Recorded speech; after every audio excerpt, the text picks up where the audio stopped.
il faut pas comparer ces situations et se laisser dire que, bon, j'ai moins de raisons sur le papier d'être malheureux que plein d'autres dans ce monde. Donc, je vais continuer à être un bon soldat. Et donc, parfois, c'est une culpabilité, genre, j'ai pas le droit d'être malheureux car j'ai un bon salaire, j'ai un bon poste, j'ai machin, machin. Et parfois, c'est aussi une peur, j'ai pas le droit de changer car tout mon réseau est dans ce domaine.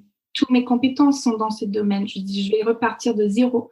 J'ai écrit la théorie de la veste pour ces personnes-là. Quand on est obligé par notre circonstance d'être quelqu'un que nous ne sommes pas, en quelque sorte, nous sommes tous un peu rebelles. Et pour moi, la rébellion se manifeste pas pareil chez tout le monde. Mais aujourd'hui, je me sens plus très rebelle parce que j'ai trouvé ma place. Je suis Charlotte Desrosiers Natral et je suis heureuse de t'accueillir sur Pourquoi pas moi. On a tous rêvé un jour de changer de vie. Certains ont osé écouter leur petite voix et ils ne le regrettent pas. Grâce à ces témoignages sans coupe, découvre les coulisses de leur réussite. Pourquoi pas moi? L'invitation à écouter ta petite voix. J'ai découvert Annabelle dans les podcasts Minute Papillon de 20 minutes. Mon podcast n'avait que 2 semaines et je m'étais dit un jour j'aimerais beaucoup l'interviewer. Or, il y a quelques mois, une personne m'a suggéré son nom comme invité et de me mettre en relation avec elle. J'ai évidemment sauté sur l'occasion. Merci Stéphanie. J'ouvre une petite parenthèse. Si le podcast vous plaît, parlez-en autour de vous et abonnez-vous sur votre plateforme d'écoute préférée et laissez un commentaire et 5 étoiles sur Apple Podcast. Ça m'aidera énormément. Avant de fermer la parenthèse, je vous donne rendez-vous sur Instagram ou LinkedIn car Annabelle fait gagner 10 exemplaires de son livre. Allez, refermons cette parenthèse. Annabelle a grandi en Alberta, dans une famille mormone. Elle a eu le courage de dire non à cette vie qui n'était pas pour elle. Son adolescence sera pour le moins compliquée. Elle part ensuite faire ses études à Toronto et atterrit à Paris. Annabelle va devenir consultante en communication. Suite à une affaire de MeToo, elle décide de se lancer dans l'entrepreneuriat. Elle est aujourd'hui entrepreneuse, conférencière et auteure d'un magnifique livre, La théorie de la veste. Je ne vous en dis pas plus, je vous souhaite la bienvenue dans l'univers d'Annabelle Robert. Bonjour Annabelle. Bonjour Charlotte. Est-ce que tu pourrais nous parler de l'objet que tu as choisi pour te présenter, s'il te plaît? J'ai choisi des post-it parce que je trouve que, un peu comme moi, au premier regard, on dit, bah, tiens, un objet simple, mais en fait, qui sert à tellement de choses. Avec le post-it art, on a su que le post-it peut être un objet d'art, peut être créatif. Ça nous aide au quotidien. On pense que c'est à la fois simple, mais en fait, il y a beaucoup de recherches et beaucoup de choses d'innovation en fait qui dans un post-it. Et surtout, un post-it est utile. Et moi, ma devise, c'est faire, c'est être. Faire maintenant, c'est mieux. Et donc, c'est pour ça que j'ai choisi un post-it. Super. Est-ce que tu pourrais nous parler le sujet de l'enfance, c'est un sujet dont je parle dans toutes les interviews, mais pour toi, c'est j'ai envie de dire un peu essentiel dans ton histoire, plus que pour beaucoup de personnes. Est-ce que tu peux nous raconter du coup où est-ce que tu as grandi et dans quel environnement? Moi, j'ai grandi au Canada. Le Canada fait je ne sais pas combien de fois la France, mais ma région, là où j'ai grandi, qui s'appelle l'Alberta, ce qui est un peu le Texas du Canada, mais en 15 000 fois plus froid. C'est une région qui fait 2 fois la taille de la France. Et à l'époque où j'ai grandi, le Canada entier était peuplé de à peu près 3 millions de personnes. Donc, imaginez 2 fois la France avec 3 millions de personnes, où il fait moins 30 l'hiver. Et là, vous allez comprendre un peu où j'ai grandi. Donc, j'ai grandi dans un village où il y en avait à peu près 2000 personnes, dont une bonne partie étaient mes frères et sœurs, parce que je suis l'aînée de 10 enfants. Et parfois, j'ai l'impression d'avoir 2 vies, parce qu'ici en France et en région parisienne, là où j'habite, on ne peut pas comprendre ce que c'est de faire 100 km pour rejoindre Auchan. On ne peut pas comprendre ce que c'est de faire. Et encore, nous, pour rejoindre le hypermarché le plus proche, c'était 220 km. Et c'était possible de faire 100 km sans croiser une autre voiture. Il faisait toujours guetter pour des élans ou des loups ou des autres animaux qui peuvent traverser la route. Donc, ça, les Parisiens, ils peuvent pas le comprendre. Mais en contrepartie de l'Alberta, là où j'ai grandi, les gens de l'Alberta ou le Fox Creek, là où j'ai grandi, ne peuvent pas comprendre ce que c'est la vie parisienne. J'ai dit que j'avais 18 ans avant que j'ai pris les transports en commun pour la première fois de ma vie et j'ai trouvé ça tellement exotique.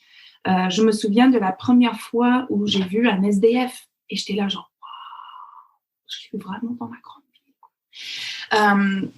Donc, je me souviens que, juste pour terminer la petite anecdote, comme ça me vient à l'esprit, c'est rien, mais je me souviens que une fois, je suis retournée à l'Alberta pour le mariage de mon frère et j'avais amené des macarons de la durée. Donc, merci la durée Charles de Gaulle, ça rend la tâche facile. Je pense que c'était conçu comme ça. Hein. Autant que directrice marketing, tu peux dire c'était quand même un coup de génie, cette histoire de la durée dans les aéroports. Mais et je me souviens que j'ai présenté ça, la grande boîte de macarons qui coûte 200 €. J'ai présenté ça à mon frère et commençait à les snacker comme si c'était des cacahuètes de bar, quoi. Et vraiment, il les mangeait genre 2-3 à la fois.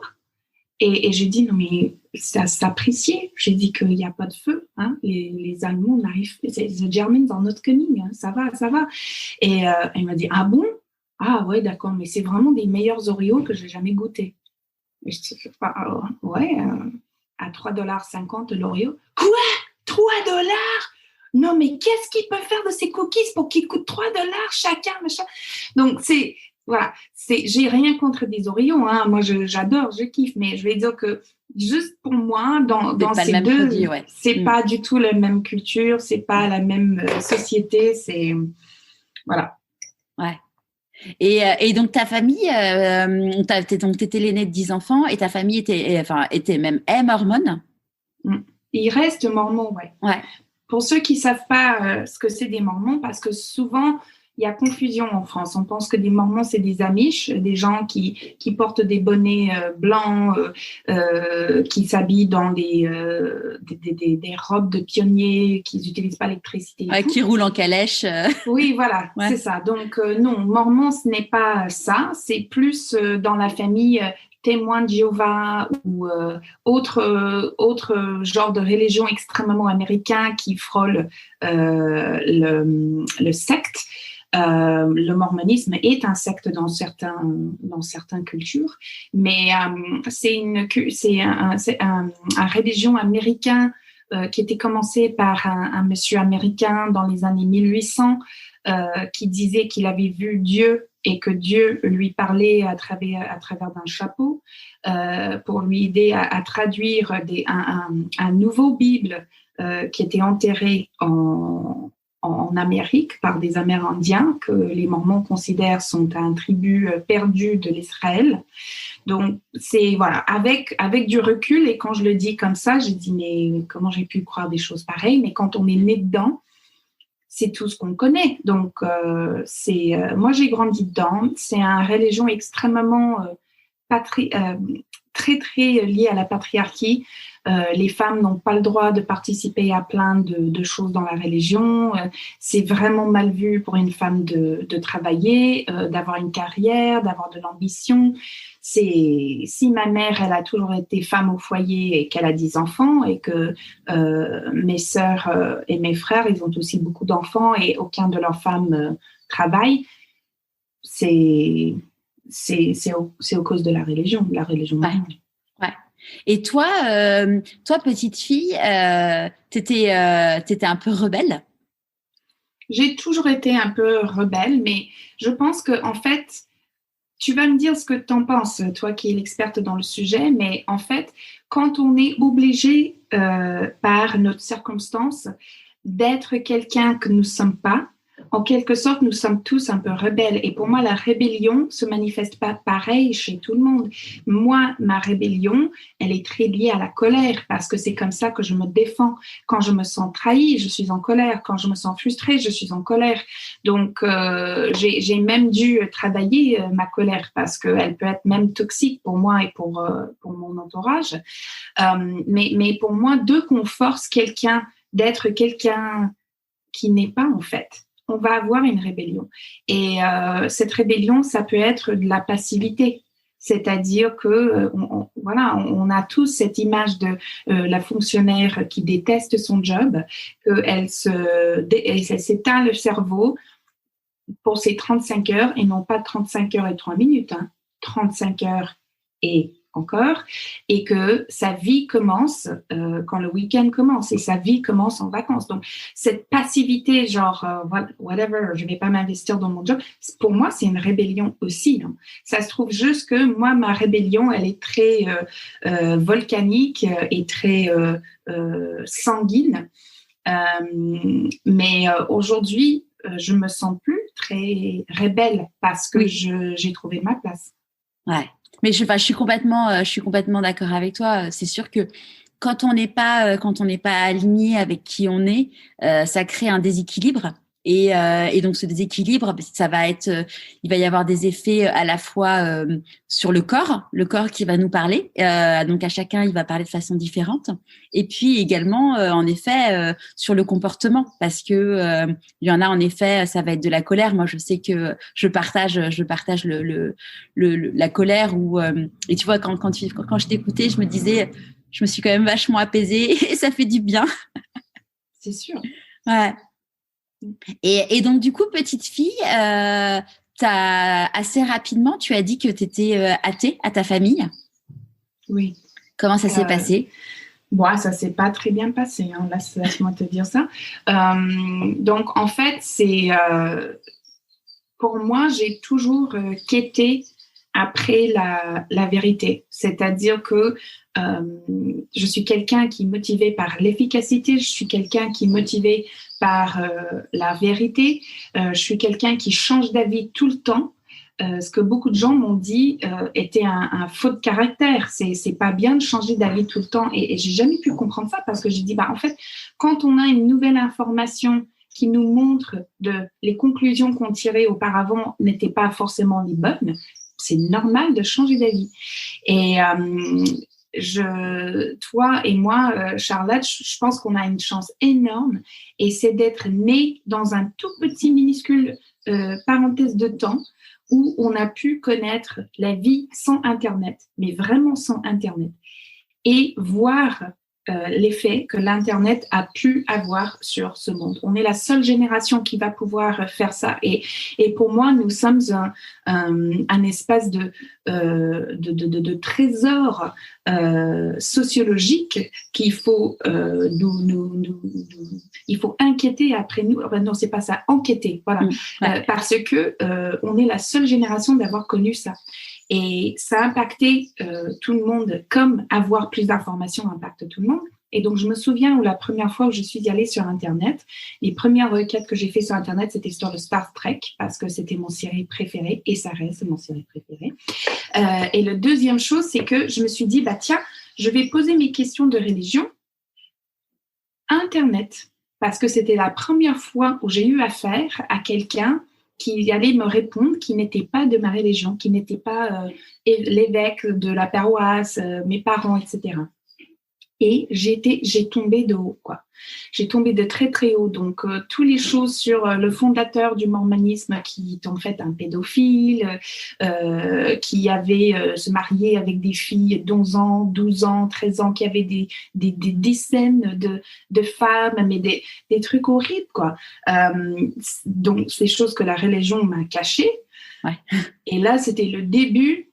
Et je dis, non, mais c'est pas possible. Tu avais quel âge à cette époque ?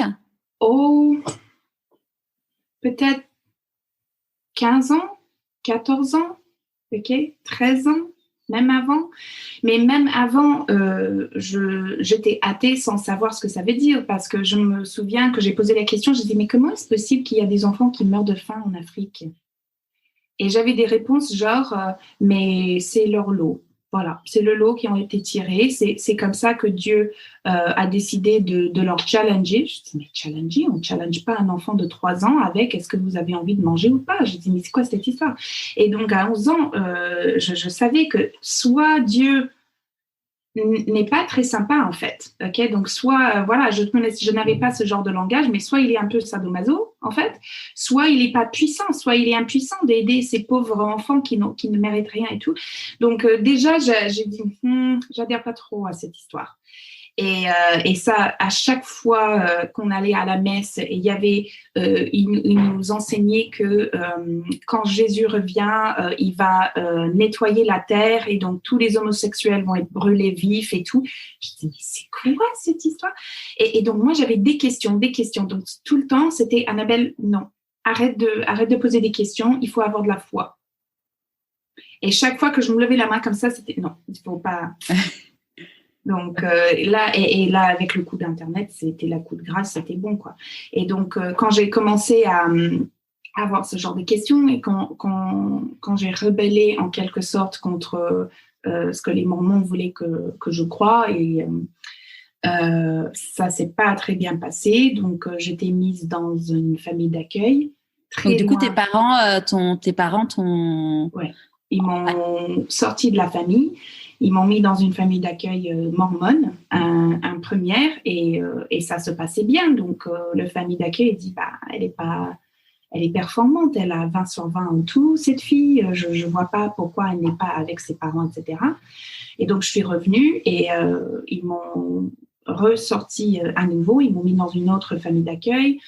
Ça ne s'est pas très bien passé. Il y avait des abus, il y avait... des choses que ça devrait pas arriver à des enfants. Et donc, le plus vite possible. Donc, l'âge légal, on peut partir de chez nous, c'est 16 ans en Alberta. Donc, à 16 ans, je suis partie. J'allais dans le sud de ma région et j'ai vécu avec mes grands-parents.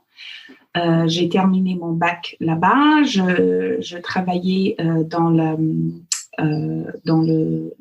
hypermarché de la ville pour me nourrir, pour payer ma vie, etc. Et je suis partie comme ça. Et comment tu l'as vécu quand tes parents t'ont dit il faut que tu quittes la maison? En quelque sorte, c'est avec le recul, en fait, que j'ai pu avoir des réactions à ça. Et comme n'importe quelle personne qui a vécu des traumatismes, en fait, c'est après qu'on voit ce qui nous fait des traumatismes. Et donc, dans un traumatisme, le plus important, c'est de survivre. Et je trouve que le corps et le cerveau est très fort pour faire un espace d'autopilote, genre, OK, très bien. Il y a une question de survie, donc là, on va se mettre en autopilote. Et donc, ça sort. Après, j'ai eu un ami qui est psychologue qui m'a dit, Annabelle, le corps traverse l'adolescence quand tu es ado. Le cerveau traverse l'adolescence quand tu es dans tes années 20. Et l'esprit traverse l'adolescence quand tu es dans tes années 30. Et je trouve que c'est assez bien dit, en fait, parce que c'est vrai que les années 20, c'est qui suis-je, comment fonctionne mon cerveau, etc. Et les années 30, c'est comment est-ce que je peux être en lien avec qui je suis et mon âme, en quelque sorte, si je peux dire ça comme ça. Et donc, j'ai foncé, en fait. J'ai toujours su que l'éducation et l'école allaient me sauver. Même si, quand je suis arrivée à mes études de communication, finalement, j'ai pas pu les valider parce que les études au Canada, ça coûte cher. C'est pas comme ici. Je vais dire qu'ici, voilà, si vous avez tu vas à la fac, vous pouvez vous en sortir. C'est après avoir acheté tes livres et tout, non, au Canada, c'est pas ça. C'est parfois, ça peut être 10 000 € par trimestre. Donc, si on est seul à les payer, je me souviens, j'ai travaillé, je faisais mes études. Le matin, je travaillais autant que waitress, comment dire ça, serveuse dans un grand hôtel à faire le petit déjeuner. Ensuite, femme de chambre, du coup. Ouais. Non, pas dans les chambres, dans le restaurant. D'accord. Et après, j'allais faire mes cours, donc de 11h30 à peu près 14h30. Ensuite, je revenais de 15h à 18h. J'ai travaillé à vendre des petites culottes dans un boutique de lingerie. Et après, le soir, je travaillais dans un bar. Voilà, donc j'avais 3 jobs, plus y aller à l'université. Toronto, je suis allée à Toronto parce que j'avais envie d'une grande ville.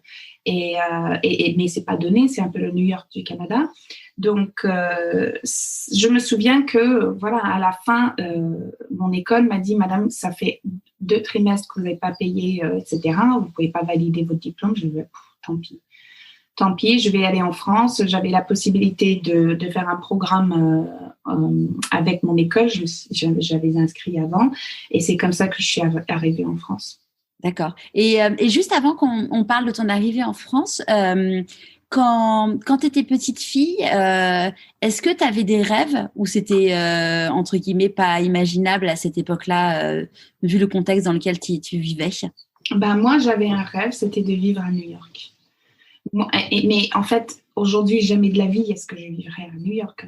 Et même Paris, j'ai quitté Paris, en fait. J'habite pas loin de Versailles, mais dans le forêt, avec de la verdure et une maison, et la boulangerie est à 1 kilomètre à pied. Hein.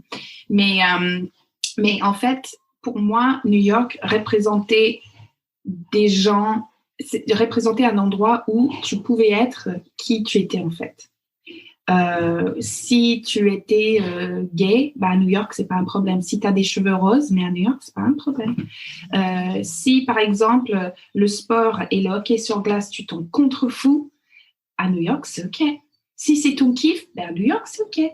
Et donc, c'est pour ça que pour moi, je voulais aller vivre à New York. Je voulais habiter dans une grande tour. Je voulais travailler dans un grand tour, dans le business, machin, là. Aujourd'hui, tu me fais travailler dans une grande tour à la Défense.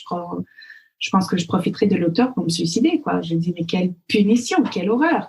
Okay. Bon, après, si vous êtes heureux à travailler dans une tour à la Défense, super, power to you, ok, comme on dit en anglais. Mais cette mentalité de petite ville, j'en pouvais plus, je ne voulais pas. Donc, c'est pour ça que je pense que je suis, malgré le fait que ça coûte hyper cher, je me suis retrouvée à Toronto, où j'ai adoré, j'ai absolument adoré. Et au moment du coup de faire des études, si tu étais restée dans la religion et dans ta famille, les femmes ne font pas d'études. Tu racontes notamment d'ailleurs dans ton livre que tu as eu un moment d'espoir parce que on s'est rendu compte que quand les femmes se retrouvaient veuves et qu'elles ne savaient rien faire, c'était un vrai sujet parce que ça coûtait du coup de l'argent à la communauté et donc il fallait trouver une solution.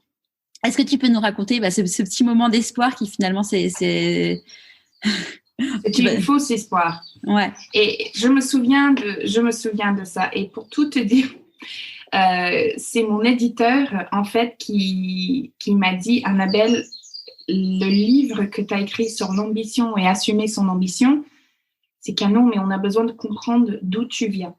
Est-ce que tu as une anecdote à nous raconter? Il ne faut pas que ça soit 15 chapitres, mais qui va plutôt nous donner une petite fenêtre sur cette fin d'arrivée, cette ambition que tu n'avais pas le droit d'assumer et tout. Et donc, je me souviens, j'étais dans le bureau de mon agent littéraire, qui est une dame absolument incroyable, et que cette anecdote-là que je vais te raconter m'est venue à l'esprit. Et donc, je l'ai racontée. Et après, ils étaient tous bouche bée. Ils me regardaient tous avec des yeux, mais gros comme des comme des assiettes, quoi. Et là, j'ai pensé que j'ai fait une gaffe. J'ai dit, c'est pas bon. Il m'a dit, mais tu rigoles. Et il me dit, on va ouvrir le livre avec ça. J'ai dit, oh, ok, d'accord. Et c'est juste un truc qui m'est venu à l'esprit comme ça. Mais je me souviens particulièrement j'étais en famille d'accueil. Et j'étais très impliquée dans mes études. Mais je continuais avec mes questions pendant les moments où on était censé d'être dans la messe, censé d'être en études de textes religieux et tout. Et moi, mes questions, pourquoi?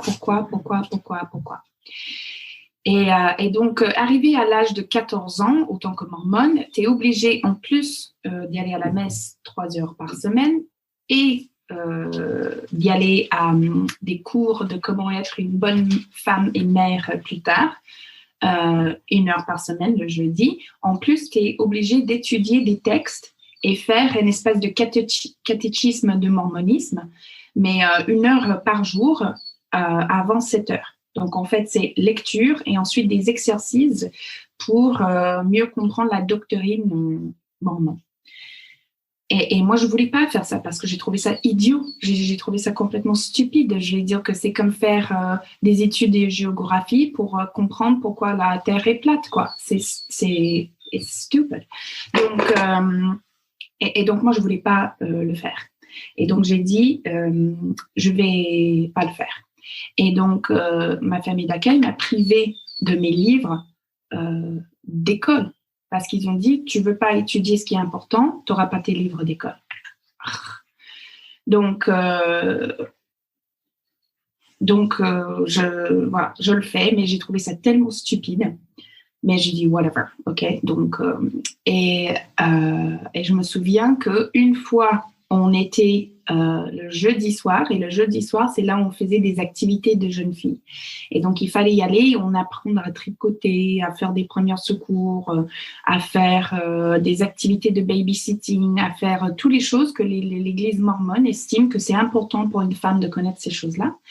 Et j'ai vu sur le planning qu'on allait faire formation carrière. Je dis, non, ça change du tricot, hein, c'est sympa. Hein. J'ai rien contre le tricot. Hein. Aujourd'hui, je tricote beaucoup, mais je vais dire que si on dit que, voilà, le tricot et rien d'autre, c'est ça auquel tu as droit, bon, c'est un peu frustrant. Donc, j'ai dit, trop cool. J'avais hâte, en fait, de faire le career training.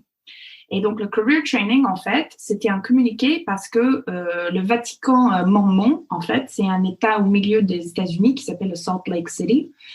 Et quand les hommes, les vieux hommes blancs, en fait, qui gèrent l'Église depuis toujours, ils veulent parler à tous les membres aux différentes démographies de l'Église, ils vont envoyer un communiqué. Et ça va être lu, soit dans la messe par l'évêque, là, dans ce cas-là, par la dame qui gère des jeunes filles mormones entre les âges de 12 ans et 18 ans, sur le career training, parce qu'il y avait un problème dans l'Église mormone.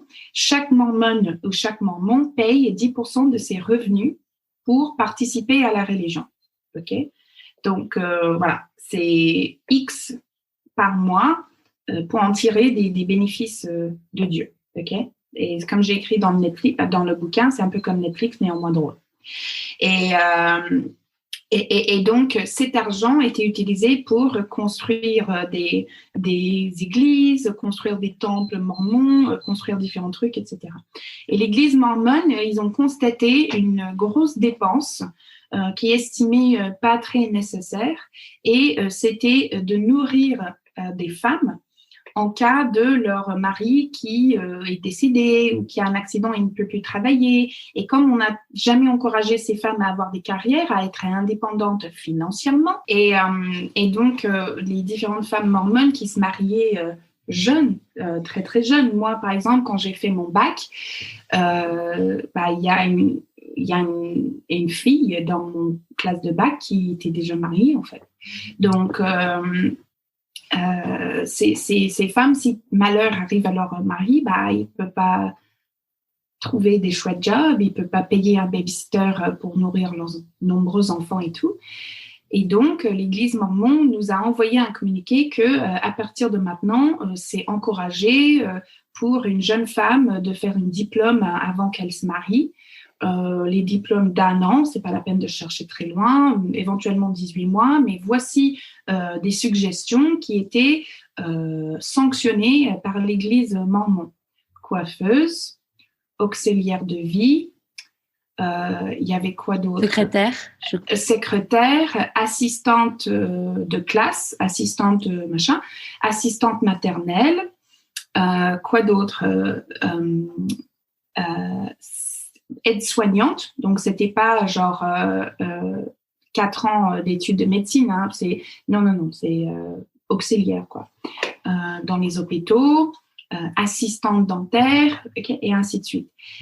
Et j'ai rien contre la profession dentaire, j'ai rien contre des assistantes maternelles. Je suis ravie qu'il y a des femmes qui ont choisi ce métier et que ça leur convient. Mais en fait, pourquoi j'ai senti une telle colère dans ce moment précis? Parce que il n'y avait pas banquier, il n'y avait pas médecin, il n'y avait pas ministère de la Défense, ok? Et j'ai senti enragée en fait. Et ça m'a tellement détruit en fait parce que j'avais tellement d'espoir qu'enfin ils vont parler carrière, enfin on va pouvoir, ok? Non. Et donc ça m'a juste mis en colère. Ça a mis en colère en hors de moi et j'avais besoin de manifester cette colère. J'avais besoin, tu sais, tout le monde a leur limite, quoi. Et donc, le dimanche, j'ai planifié une espèce de manif que j'allais faire toute seule.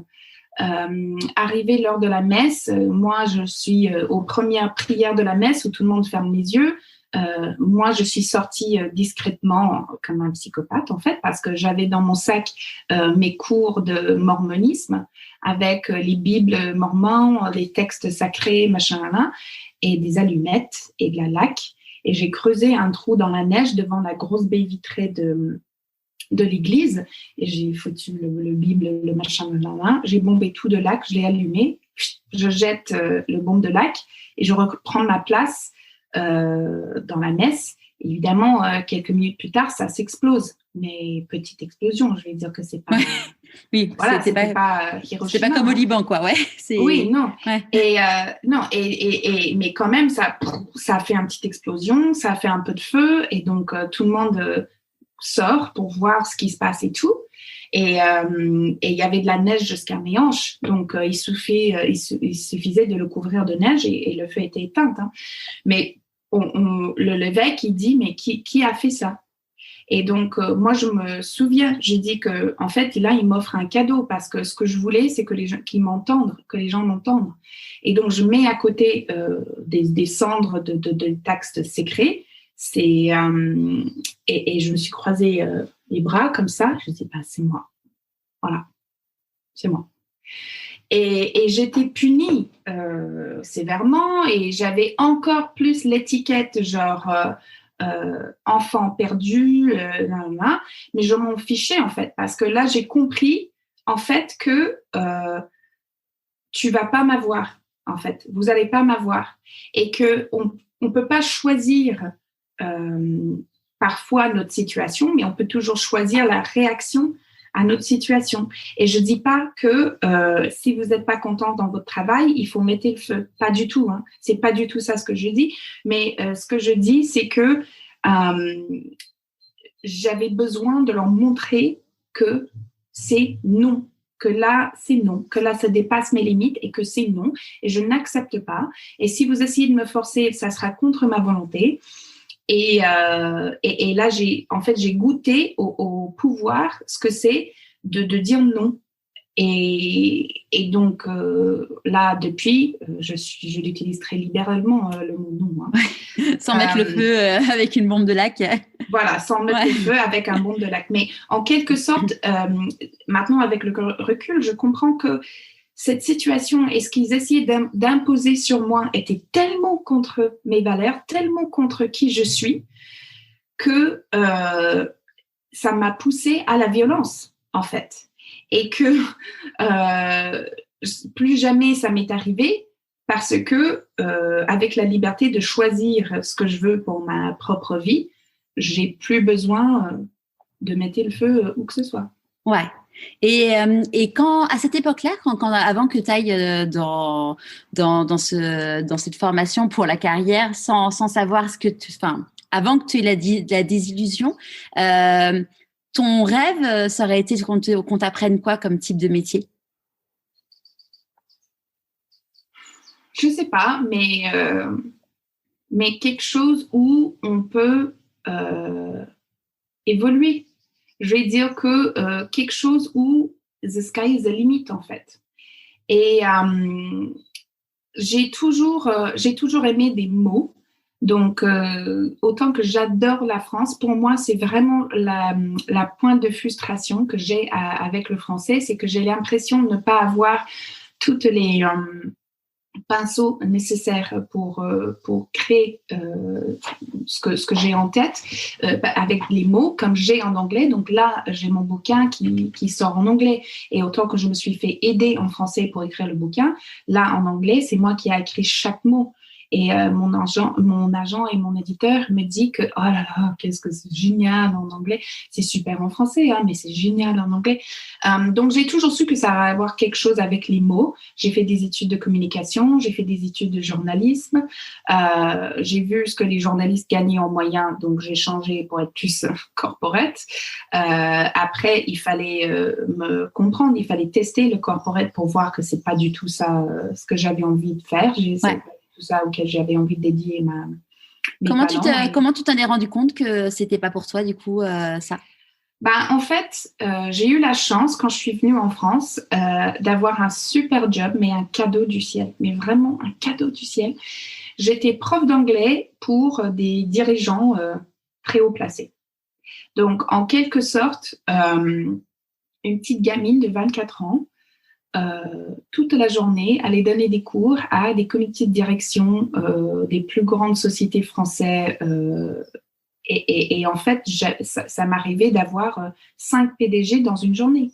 Et avoir 5 PDG CAC 40 dans une journée auquel j'allais faire des cours d'anglais. Je me disais, mais c'est dingue, quoi.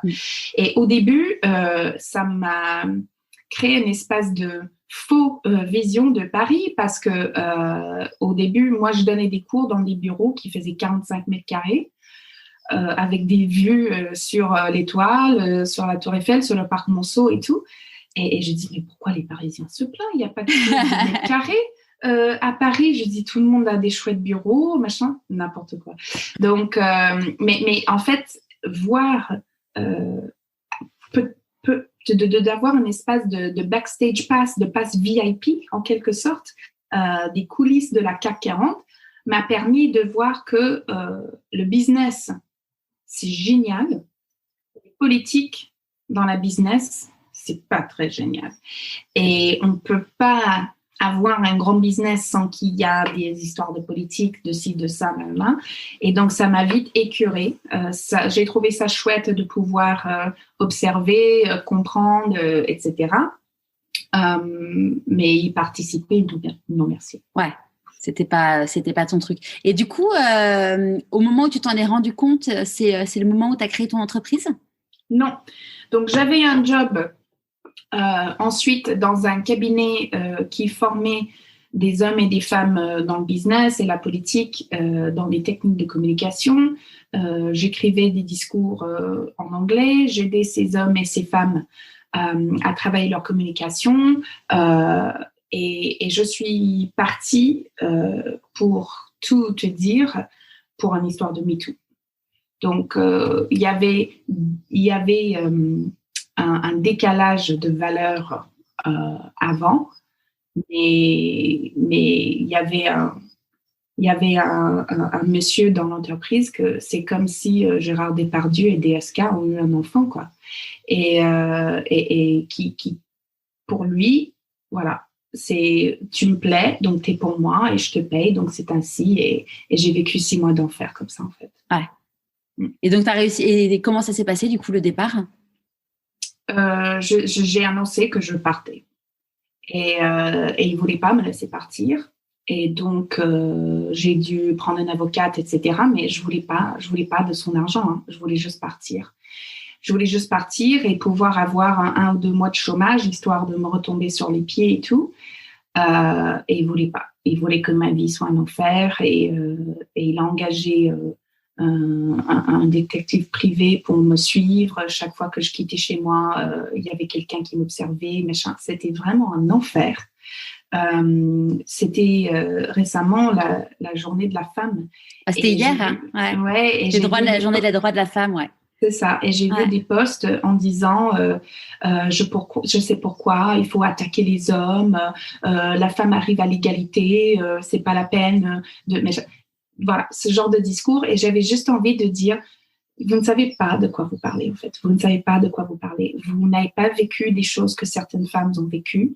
Vous avez aucune idée ce que c'est de vivre dans une situation où tu vas jamais atteindre l'égalité dans ta vie. Donc, selon une étude qui a été faite par Melinda Gates, on voit que l'égalité homme-femme, si on continue sur notre trajet actuel, sur notre élan actuel, ça ne sera pas avant 2050. Donc, ça m'énerve, en fait, des gens qui disent que, ouais, mais pourquoi on a besoin de la journée de la femme et tout. Tous les jours doit être la journée de la femme tant qu'on n'est pas dans un environnement où une femme n'a pas à craindre qu'elle va être agressée dans son lieu de travail. Une femme n'a pas à craindre que si elle rentre seule la nuit, elle ne risque pas de violence. Donc, moi, je lui ai demandé de partir. Il ne voulait pas me laisser partir. J'ai dû battre un petit peu pour partir. Mais en fait, quand il a compris qu'il m'avait envoyé des SMS de cul et que j'avais ça dans mon dossier, et tout ce que je voulais, en fait, c'est de partir sans toucher à une centime de son fric. Voilà, il arrive un moment où il ne faut pas être trop con. Donc, je suis partie. La seule chose que je voulais négocier, c'est que j'ai le droit d'attaquer ses clients. Parce que j'ai dit, là, ça va être ma revanche. Là, ça va être ma vengeance. Ces clients, je suis courue après et je les ai assignés un par un. Et voilà. Donc là, tu t'es lancée toute seule à ton compte ? Je suis lancée toute seule à mon compte. Au début, je me suis dit, bon, je vais être une freelance, je vais exercer mon métier autant que freelance. Mais très rapidement, après une phase de doute que je raconte dans le livre, parce que le problème avec l'entrepreneuriat, c'est qu'il faut entreprendre en fait. Et tant qu'on n'a pas de clients, on n'a pas de business, on a un loisir, on a un passe-temps. Hein, on revient à cette histoire de tricot, parce que autant tricoter si vous n'allez pas chercher des clients et générer du business. Donc, ça a demandé un certain effort de ma part, et c'est comme ça qu'il est né le bouquin La théorie de la veste, c'est que j'avais peur d'être rejetée. Et cette histoire d'abus et cette histoire de MeToo, ça a duré 6 mois quand même, et ça m'a fragilisée en fait. Ça m'a fragilisée. C'est souvent des gens qui survivent des attaques, que ça soit physique ou sexuelle, etc. Ils disent en fait que on perd nos repères. On perd nos repères. Et après, moi, j'ai toujours été quelqu'un de forte, j'ai toujours été quelqu'un de entière, j'ai toujours été quelqu'un de je vais faire une action, un truc m'est arrivé, c'est pas grave, je vais acter, je vais faire, c'est être, faire maintenant, c'est mieux. Et j'avais perdu tous ces repères-là. Donc, il fallait signer des clients avant d'envoyer des factures, et j'avais peur. Et j'ai passé des journées à ne rien faire en fait, à ne pas signer des clients.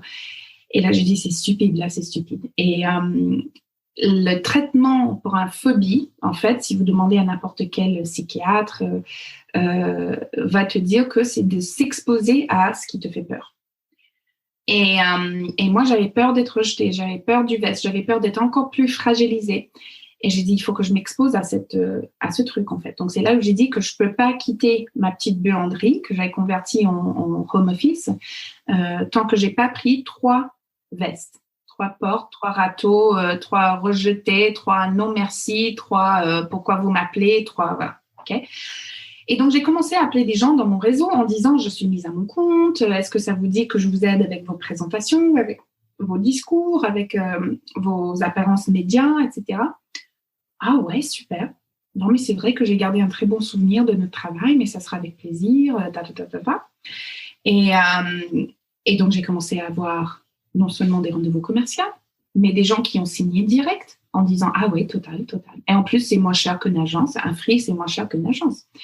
Donc, là, ça a très bien marché. Mais arrivé 18h, je n'avais pas pris de veste, je n'avais pas pris de râteau. Bon, je vais aller un petit peu plus franco-franche, quoi. Et donc, j'ai appelé des prospects. Donc, j'ai dit, mais c'est qui le prospect qui me fait le plus rêver, etc. OK, merci le marketing français, Chanel. J'aurais trop envie de signer Chanel. Et donc, j'appelle, je trouve un numéro sur Internet pour Chanel. pour Chanel. Et j'appelle et je dis, mais personne ne va me répondre et ça sera une veste. Chanel, bonjour. Machin. Okay. Je lui ai demandé à parler à la directrice de la communication. Très bien, je vous le passe. Oui, elle ne peut pas me le passer, mais qui passe n'importe qui appelle à la directrice. Bon, bref. Et là, j'ai eu ma veste, mais une veste douloureuse. Okay. Donc là, ce que je dis dans le bouquin, c'est que j'ai changé le titre de cette dame pour qu'elle puisse pas être identifiable. Donc Chanel a plusieurs marques, hein, Chanel côté, machin. Donc ce n'était pas la directrice de la communication et vous ne saurez jamais qui c'était vraiment, parce que ça sert à rien que je dis quoi que ce soit contre cette dame qui doit être énormément sollicitée en fait. Mais après cette veste qui m'a fait tellement plus mal que j'avais pensé, okay, donc cet sentiment dont je craignais tellement, c'était 10 fois pire en fait. Mais 3 minutes après, ça me faisait plus mal.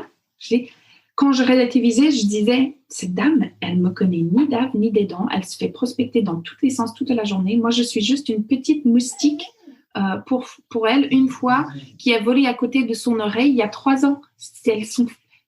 Voilà. Donc, j'ai pas touché à ma réputation, j'ai pas endommagé ma réputation. Je dis, ça m'a coûté rien. Et là, j'ai un client et 2 rendez-vous commerciaux dans le pipe. Là où avant, j'avais rien, okay, juste mes propres insécurités.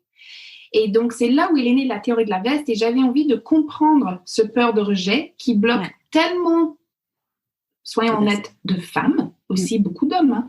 Mais je vais dire que la syndrome de l'imposteur, le peur de demander, le peur de s'afficher, c'est souvent des choses avec c'est souvent des choses avec lesquelles nous, les femmes, vont lutter. Et je voulais comprendre qu'est-ce qui se passe dans le cerveau quand on a peur de prendre une veste, pourquoi cette peur irrationnelle du rejet quand on n'a pas peur de faire autre chose qui sont beaucoup plus dangereux, etc. Et donc, au fur et à mesure, ces recherches m'amenaient à, comme ma devise, c'est faire, c'est être et faire maintenant, c'est mieux, m'a amené à construire un plan, un espace de régime, mais au lieu de faire ça pour perdre du poids, vous le faites pour gagner en confiance, okay, que des étapes que nous puissions faire. Et c'est là où il est né la théorie de la veste. Et j'ai donné une conférence sur la théorie de la veste. Et en faisant une tentative de veste, c'est comme ça que j'ai pu pitcher à mon éditeur et avoir un agent et tout ça. Et en fait, la théorie de la veste, c'est 3 choses. C'est 1, se fixer un quota de veste à prendre tous les jours. D'accord ? Parce que si on a un objectif, je veux dire que on sait très bien que pour faire un business, il faut faire de la vente. Mais c'est trop abstrait. Je dis qu'il faut se donner un objectif concret, un objectif précis de vente vis-à-vis telle cible, parce que je sais que tel genre de client est ma porte et okay.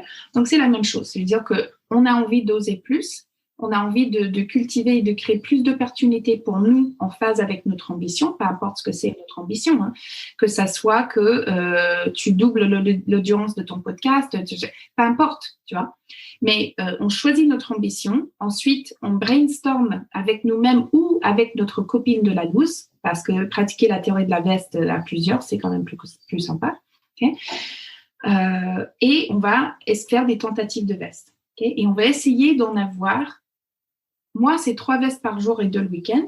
Okay, mais je connais d'autres où c'est 1 veste par semaine, 3 vestes par mois, etc. C'est quoi tes vestes le week-end, du coup, typiquement ? Parce que dans le boulot, on l'imagine aisément, mais par contre, dans la vie perso… Oh, ça peut être plein de choses. Hein. C'est pas forcément des choses dans la vie perso. Je vais dire que parfois, je profite du week-end pour faire des vestes sur mes petits projets de côté. Par exemple, on est en train de travailler à une émission de télé. On a pris une veste de la part de Netflix, on a pris une veste de la part de Amazon Prime. Donc là, on attaque à des différentes chaînes hertziennes pour qu'ils produisent notre émission de télé. Donc, écrire l'email qui sont des tentatives de veste. Pour ça, je vais faire ça le week-end parce que la semaine, je travaille pour nourrir les salariés. Je travaille pour générer de la valeur pour Present Perfect. Ça peut être autre chose. Par exemple, j'avais envie qu'un de mes enfants intègre une école un petit peu prestigieuse dans la région, etc. Donc, c'est pas cher, mais c'est difficile d'en avoir une place. Et donc, d'essayer de cultiver les relations qui va éventuellement ouvrir ses portes pour mon enfant. Ça peut être une tentative de veste le week-end, etc. Donc, en faisant un quota de veste, on découvre qu'il y a tellement d'opportunités auxquelles on se déniait avant parce qu'on avait peur d'être rejeté. On se rend compte aussi que la honte ne tue pas, que le rejet ne tue pas.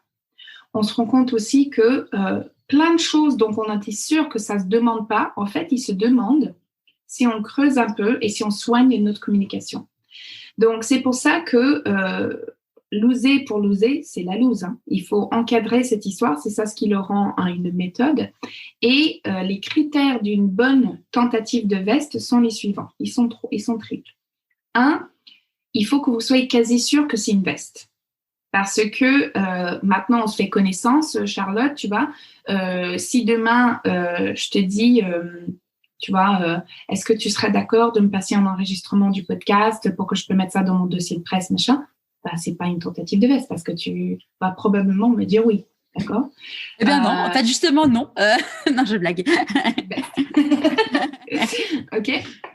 Mais si, par exemple, toi, Charlotte, t'envoies cet épisode qu'on vient d'enregistrer à quelqu'un que tu connais chez Elle Magazine et tu leur dis que, en fait, j'ai découvert Annabelle Roberts dans vos pages et 2 ans plus tard, j'ai fait un podcast avec elle et ça m'a rappelé de vous et l'honneur que ça sera de voir mon podcast sur les pages d'elle un jour. Donc, c'est pour ça que je mets cette bouteille dans la mer et je vous envoie l'MP3 de mon dernier podcast. Okay? Ça, c'est une bonne tentative de veste parce qu'elle remplit les critères. Pourquoi? 1, tu es quasi sûr que c'est une veste. D'accord? Donc, ça te rend forte au rejet. Ça normalise le rejet pour toi. Ça normalise l'échec pour toi. D'accord? Douleur plus réflexion égale progrès. On enlève un parti de cette occasion et ça ne marche plus. D'accord? On ne peut pas avoir le progrès sans qu'on n'a pas eu le douleur plus la réflexion pour en tirer des leçons et en avoir de la progrès. D'accord? Ça, c'est pas du Annabelle Roberts, c'est une citation d'un monsieur qui s'appelle Ray Dalio, qui a écrit un bouquin qui s'appelle Principe, après 50 ans de banque d'investissement. Donc, il a su grandir le cabinet d'investissement actif le plus rentable du monde. D'accord? Donc, il faut que tu sois quasi sûr que c'est une veste. Deuxièmement, il faut que si jamais ce n'est pas une veste, ça te propulse vers ton ambition. Tu vois? Donc, il faut... C'est qu'il y a un sens, en fait. C'est qu'il y a un sens par rapport à ce que tu veux faire. Voilà, on ne va pas juste loser Kéké de freestyle dans tous les sens. C'est stupide, ok? C'est une perte de temps. D'accord? Donc, il faut que ça soit en phase avec ton ambition. Ce qui va dire, il faut que tu es capable de te poser la question à la fois simple, à la fois extrêmement complexe. Qu'est-ce que je veux? D'accord?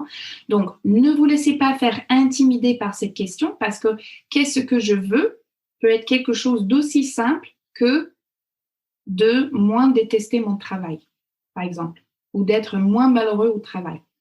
Et donc, tu dis que pour être moins malheureux au travail, j'ai envie d'être payé un petit peu plus. Voilà. Et donc, après mes recherches, je comprends que être payé plus, il y a plein de choses que je peux faire, plein de stratégies que je peux mettre en place pour être payé plus. Je peux trouver un sponsor professionnel, je peux trouver un mentor, je peux trouver un coach en négociation, je peux, je sais pas... faire un benchmark des salaires. Voilà, faire des simulations, demander une aide extérieure, etc., etc. Ok. Avoir quelques réussites qui sont très visibles dans l'entreprise, d'accord. Des choses visibles en entreprise sont des choses où tu te manifestes, telle une prise de parole ou voilà, une audience avec des gens qui sont puissants, blablabla. Okay. Et donc, tu vas réfléchir à ça et si on revient à ton tentative de veste, 1, tu es quasi sûr que c'est une veste. 2, si jamais ce n'est pas une veste, allô, ton podcast sera en L, ça sera quand même. Et ben mon podcast est dans le L. Ben, je suis pas étonnée. Ouais. Je suis pas étonnée, Charlotte. Tu vois. Ok, donc peut-être visons un petit peu plus haut et disons les échos. Ok. J'ai pas fait les échos encore. J'ai fait le monde, mais pas bien. Les échos. Ouais. Voilà. Non, la radio, ma prochaine la radio ou la télé. Ok. Top. OK, top. Donc là, ton ambition, c'est, tiens, Parisien, Le Monde, Elle, c'est fait. OK, je suis en train de gagner dans tous les sens. Allons-y. Plateau télé, New York Times, CNN. OK? Donc, tu dis, là, j'ai envie d'un média télé. OK? Et donc, tu vas envoyer ton podcast à quelqu'un que tu sais et qui est en charge de choisir qui va faire des plateaux, etc. OK? Donc, là, ça va te propulser vers ton ambition si jamais ça marche. Et le troisième critère, c'est dans aucun cas, est-ce que ça doit nuire à ta réputation ou la réputation du podcast. D'accord? Et donc, en fait, si on reprend l'exemple d'être en plateau télé, là, tu trouves une dame que tu sais que c'est elle qui touche, qui book les talents pour telle émission que tu as envie de faire, etc. Okay? Et donc, tu l'envoies un message sur LinkedIn en sincérité et en gentillesse, comme t'es, en fait. Et il faut que tu sois honnête et que tu assumes ton ambition et que tu dis « Bonjour, Untel, je sais que vous devez être sollicité dans tous les sens et pour vous dire la vérité, je suis même un peu gênée de vous envoyer ce podcast, mais je trouve qu'il y a un sens pour blablabla. Ça sera tellement un honneur et un rêve pour moi de me retrouver en plateau avec blablabla et discuter parce que je trouve qu'on partage beaucoup de valeurs et que ça sera une discussion riche à la fois pour nous mais aussi pour les écouteurs ou l'audience. Les auditeurs. Et c'est pour ça que j'ose vous envoyer ce podcast bien à vous, ambitieusement, Charlotte. Tu vois? Donc, ça, c'est une bonne tentative de veste. Parce que, 1, on est quasi sûr que c'est une veste. 2, si jamais c'est pas une veste, bingo, c'est le super chien. Cool. Quoi. Ah ouais, OK. 3, ce tentative de veste ne nuit pas à ta réputation. Au contraire, tu vois. Le pire, ce qui va arriver, c'est qu'elle ne va pas le voir. Et donc, tu es là où tu étais avant. D'accord? Le moyen, genre, la situation rouge, genre, oh, c'est horrible, elle ne va pas le voir. La situation jaune, c'est, elle le voit, elle dit, bon, c'est mignon, mais c'est pas pour moi. OK? D'accord? Mais jamais elle va penser, oh, mais elle est lourde. Oh, mais je vais pas écouter son podcast. C'est clair qu'elle a pas de goût, machin. Non, ça, c'est des films qu'on fait tout seul. OK? Le petite voix, elle peut dire des choses bien comme elle peut dire des choses pas bien. N'est-ce pas? Et le scénario vert, c'est, oh, quelle audace, cette femme. Quelle audace. Et en plus, elle a tout construit de tout. Personne lui a donné quoi que ce soit. Elle a construit son podcast de zéro avec des centaines de reviews sur la iTunes. Bravo, meuf. Ouais, why not? Super. Tu vois? Donc, ce qui veut dire étudier le peur de rejet, veut dire aussi étudier la confiance en soi. Ce qui est toute la dernière partie du livre, parce que la théorie de la veste, en fait, était inventée pour donner confiance à ceux qui ont des situations comme moi et non pas nés dans une famille de 10 enfants mormons, non. Nés dans une situation où leur ambition n'était pas congruent à leur situation. Si vous avez déjà entendu quelque chose genre vous ne pouvez pas être heureux avec ce que vous avez, okay? Vous avez un CDI, il y a plein de gens au chômage, vous ne pouvez pas vous contenter de ça déjà. Okay? En anglais, on a une expression que c'est bloom where you're planted, c'est-à-dire qu'il faut que tu croîtres là où tu es né. Et je déteste ce discours parce que il faut que tu croîtres là où tu as envie de croître. Le talent est partout, l'opportunité n'est pas. Et le traumatisme et le malheur, c'est pas une course, c'est pas une compétition. C'est pas parce que toi, tu es malheureux dans un CDI où tu gagnes 5 000 € par mois que tu n'as pas le droit d'être malheureux parce qu'il y a des gens qui sont au chômage qui gagnent 500 € par mois de revenus minimum. Tu vois. C'est ne efface pas l'autre. On est complètement d'accord. Tu vois. Ouais. Et donc, c'est pas, il faut pas comparer ces situations et se laisser dire que, bon, j'ai moins de raisons sur le papier d'être malheureux que plein d'autres dans ce monde, Donc, je vais continuer à être un bon soldat, etc. Okay. Il faut pas, j'ajouterais qu'il faut pas avoir de culpabilité parce que souvent, ce qui se passe quand on n'est pas bien et quand en soi sur le papier on a tout par rapport au regard des autres, il y a beaucoup de culpabilité. C'est se dire mais j'ai pas, enfin comme tu dis, j'ai pas le droit, tu vois. J'en parlais avec Alia Cardin que j'ai interviewée, qui était une avocate d'affaires hyper brillante et en fait elle était pas bien en fait et aujourd'hui si tu veux elle est romancière à succès. Et ouais, ça a été difficile pour elle de quitter cette vie parce qu'elle s'est dit mais est-ce que j'ai le droit de quitter ce job de fou dont beaucoup de personnes rêveraient? Mais oui, si t'es pas heureux, si t'es pas à ta place, si t'es pas là où, enfin, tu utilises pas tes talents, ta zone de génie, ouais, on est bien là où on est, quand on est aligné, quoi. C'est ça. Et donc parfois c'est une culpabilité, genre j'ai pas le droit d'être malheureux car j'ai un bon salaire, j'ai un bon poste, j'ai machin. Et parfois, c'est aussi une peur, j'ai pas le droit de changer car tout mon réseau est dans ce domaine. Toutes mes compétences sont dans ce domaine. Je dis, je vais repartir de zéro. Et j'ai écrit la théorie de la veste pour ces personnes-là. Okay? Que vous soyez dans cette situation parce que vous êtes ambitieux et vous avez du talent et ça se trouve que vous êtes né dans une famille pauvre, dans un quartier craignos dont voilà, avec un nom que les Français vont pas regarder 2 fois ton CV parce que tu t'appelles un tel, bah, la théorie de la veste. Je veux dire que pour assumer votre ambition et cultiver de l'opportunité là où il n'y aura pas, allez-y, ok? Ou la personne qui est en reconversion, qui doit redémarrer un network de rien, redémarrer une communauté de rien, etc. Eh ben, super, la théorie de la veste. Donc, la première chose, c'est de se donner un quota de veste tous les jours, ok? Un peu comme on compte nos calories si on veut perdre du poids, ok?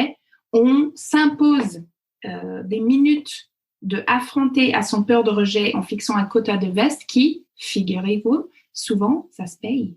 Donc, au début, le premier mois à pratiquer la théorie de la veste, on voit que les gens, 50% de ce qu'ils étaient sûrs sera une veste est en fait une opportunité.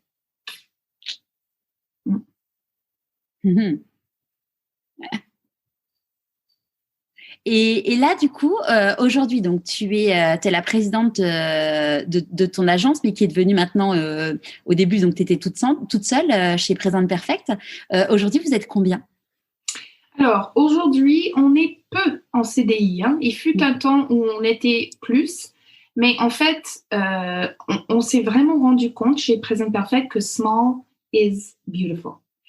Et quelque chose que le Covid m'a appris, en fait, c'est de me débarrasser de les KPIs, entre guillemets, traditionnels de la réussite. Tu vois, ouais. C'est avant le Covid, on était en train d'ouvrir un bureau en Chine, on était en train d'embaucher dans le maximum possible, on était beaucoup plus agressif dans nos tactiques d'acquisition clients, etc. Et avec le Covid, où on a perdu 60% de notre chiffre d'affaires dans l'espace de 3 semaines, ça nous a calmés, ça nous a fait poser des questions sur qu'est-ce qui compte vraiment. Qu'est-ce qui compte vraiment?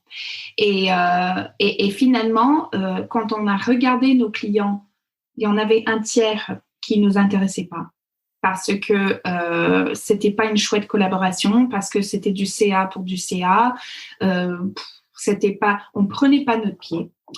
Quand on regardait dans des gens qu'on avait embauchés, certains étaient des membres de la tribu Present Perfect qu'on ne peut pas imaginer vivre sans eux aujourd'hui, mais d'autres, ils s'occupaient une place, quoi. C'est méchant de dire ça comme ça, mais ils n'étaient pas à leur place chez eux. Et donc, on s'est séparés de ces gens-là. Et là, en fait, on a, comme beaucoup de sociétés, tout digitalisé. Donc, pendant le confinement, j'ai transformé mon sous-sol en studio de télé et on a transformé tous nos produits, tous nos savoir-faire Nous, on est spécialisé dans tout ce qui est communication orale. Donc, comment prendre la parole en public, comment avoir une communication assertive, comment faire sa marque personnelle, comment utiliser le storytelling pour en tirer plus de valeur de votre marque, ce genre de choses. Okay? Tout ce qui a un lien à la communication orale. Et on gagnait la moitié de notre vie en agence, quand on faisait du consulting et un travail d'agence pour nos marques, et l'autre en formation. Comme on avait du temps à se poser des questions, on s'est dit que c'est vraiment la formation qui nous fait kiffer. Les marges sur les formations sont plus intéressantes aussi.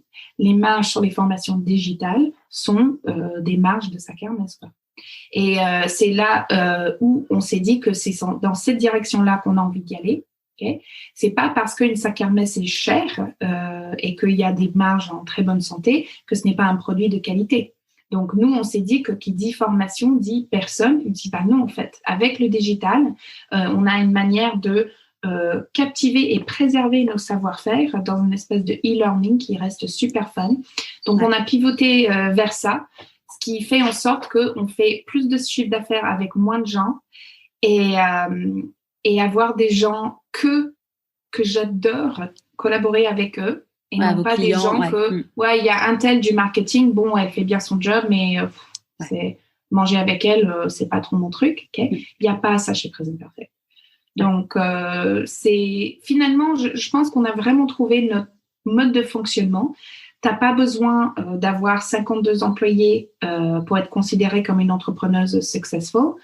T'as pas besoin. Je me culpabilisais en fait parce que là l'année dernière on a fait 1 million d'euros de chiffre d'affaires et je me fouettais en disant que 1 million. Oh là là, Annabelle, loser. Mais comment ça se fait que tu fais que ça, machin nana. Un tel, elle en a fait 52 millions, machin nana. T'es une loseuse avec tes pauvres petits millions d'euros de chiffre d'affaires. Je dis mais attends, 1 million d'euros de chiffre d'affaires, mais tout le monde gagne des chouettes salaires. Tu as une mode de vie que y a peu, en fait, comme toi, qui sont des immigrantes, qui ont fait des études pareilles, qui ont des modes de vie comme toi. Tu as le temps de faire ton petit potager le week-end. Donc, je me suis libérée de ces définitions traditionnelles, entre guillemets, du succès. C'est quoi d'ailleurs, du coup, pour toi, le succès ? Pour moi, le succès, c'est comme je t'ai dit au début de cet enregistrement, je ne sais pas si elle s'est enregistrée ou pas, mais c'est heureux, c'est le nouveau riche. Heureux, c'est le nouveau riche. Tu vois, genre, donc je pense juste à une actualité comme ça. On a Monsieur Dassault qui meurt tragiquement dans un accident d'hélicoptère et c'est affreux. Et j'aurais souhaité que ça n'a pas eu lieu.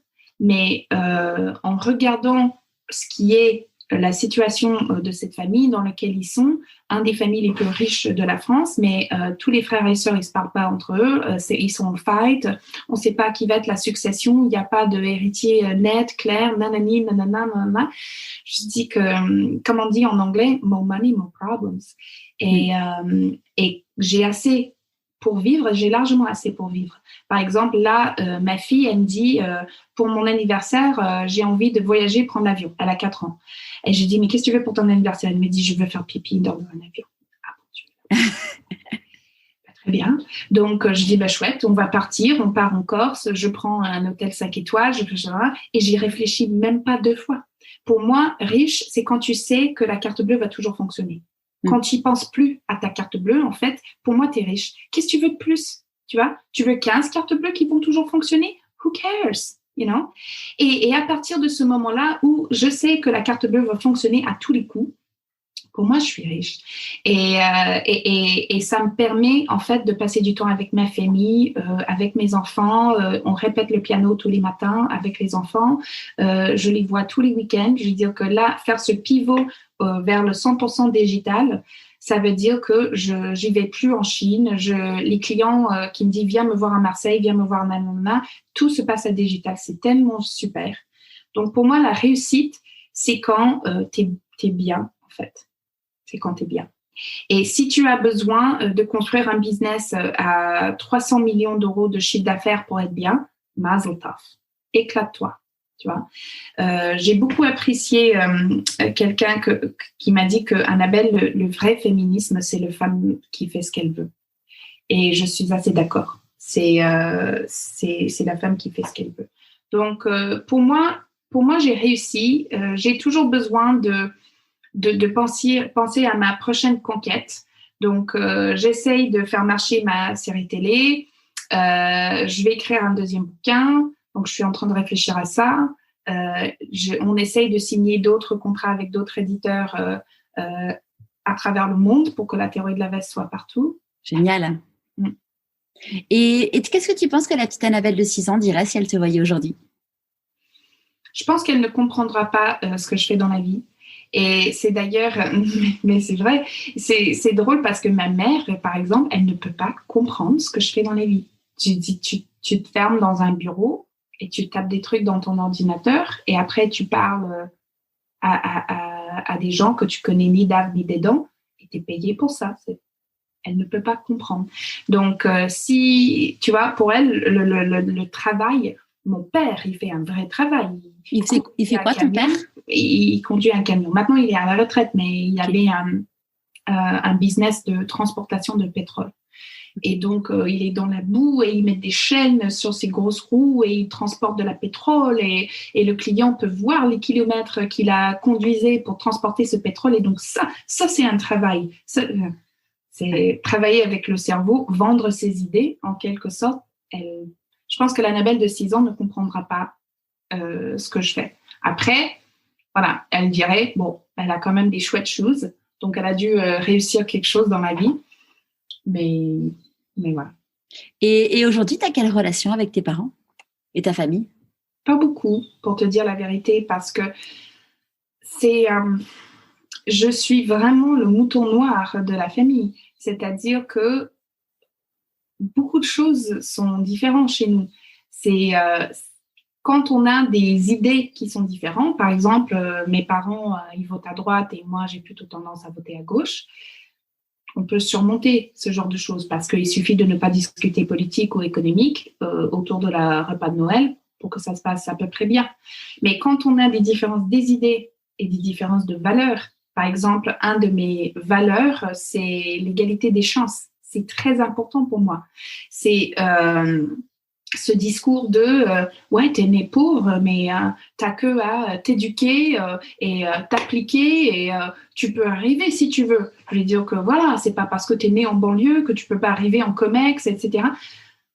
Ça m'énerve en fait. C'est juste pas du tout aussi simple que ça. Et donc cette importance d'égalité des chances, pour moi, c'est important pour moi. On a des points de vue extrêmement différents sur ce point-là. L'égalité homme-femme, très différente. Que 2 hommes, s'ils sont amoureux, ils ont le droit de se marier et de faire un enfant. C'est un péché absolu, mais comment oses-tu dire des choses pareilles? Et donc, on n'a pas des super relations. L'autre chose aussi, c'est que il m'a fallu être mère pour comprendre la gravité, en fait, ce que c'est de s'abandonner son enfant et de le confier à quelqu'un d'autre. Donc, en fait, quand j'ai senti ce que c'est l'amour inconditionnel, quand j'ai senti ce que c'est d'être prête à faire tout pour son enfant et de penser à ce que j'ai vécu et d'être en quelque sorte éloignée, en fait, quand j'avais juste besoin d'être compris. C'est pas aussi simple que ça aussi, hein. Il y a une histoire, c'est jamais noir ou blanc, mais moi aussi, ça m'a un peu coupé l'envie, en fait, ce que j'ai d'investir dans cette relation. Donc, j'ai pas de haine, j'ai plus de colère. J'ai eu pendant longtemps, mais je n'ai plus de colère. Mais des interactions avec ma famille m'apportent pas énormément de joie, comme des interactions que je vais avoir avec mon associé, avec mon meilleur ami, avec mon mari, avec sa mère, avec mes enfants. Et donc, il y a juste une question de quelles sont des relations que tu vas nourrir. Ouais. Parce que le temps qu'on a pour nourrir des relations, c'est pas infini. C'est sûr. Ouais. Et du coup, tes enfants connaissent leurs oncles et tantes et leurs grands-parents? Un peu, de loin. Ouais. Ils sont déjà allés les voir? En Canada, l'ouest du Canada, non, pas vraiment, parce que c'est un peu le bout du monde. Ouais. Et donc, on était censé passer l'été l'année dernière en Alberta. Bon, Ouais. Covid, Beans, ça n'a pas eu lieu. Pareil cette année, donc ils connaissent pas forcément plus que ça. On y va à Montréal beaucoup plus souvent parce que ma mère, elle a converti au mormonisme, donc elle est québécoise. Okay. Et donc sa famille québécoise, je suis beaucoup plus proche avec eux, par exemple. D'accord. Ils connaissent leurs cousins, mes tantes, par exemple.